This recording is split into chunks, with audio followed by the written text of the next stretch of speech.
Donc Jérôme Pigné, fondateur de la silvereco.fr. Oui, bonjour. Et en même temps, co-organisateur de la Silver Night. Tout à fait, oui. 8e édition avec cette année énormément de monde qui sont présents. C'est un vrai succès, on ne s'attendait pas à ça. Senti stressé ce matin vers 8h? Ouais, c'est un vrai challenge. On a multiplié par plus de 2 le nombre de candidats. On a 6 salles de jury. On va recevoir plus de 200 personnes dans la matinée. Faut que ça se rôde, quoi. Mais ça va, c'est bien rodé. Là. 1 heure après le démarrage, on est plutôt serein. Alors, est-ce que tout le monde est arrivé ou pas encore?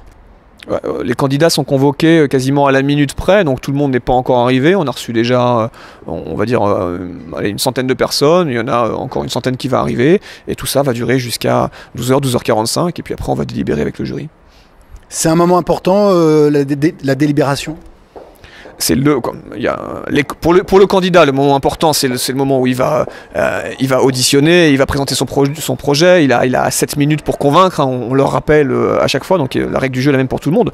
Pour le jury, la délibération est un moment très important en effet, puisque tous les jurés vont être réunis autour d'une même table, il y a 30 à 40 personnes qui vont être réunies avec les différentes équipes, et c'est à ce moment-là qu'on va passer en revue chacune des catégories et regarder les notes, regarder les résultats mathématiques et vérifier si les mathématiques donnent raison, si finalement les personnes qui ont défendu leur projet sont celles qui seront effectivement lauréates ou pas, si on a des coups de cœur ou pas. Quoi qu'il arrive, le jury est souverain et donc ce sera à lui de décider.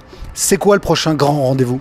Le prochain grand rendez-vous, c'est celui du 21 mars aux Folies Bergères. Là, on attend 1500 professionnels du secteur qui vont intervenir, intervenir sur scène, on a pas mal de surprises qu'on a prévues également. On est sur une vraie soirée festive, mais il va y avoir également du contenu. On a des politiques qui vont intervenir d'une manière assez novatrice. Donc voilà, j'en dis pas plus sur toutes les surprises du 21, mais ça va être une belle édition.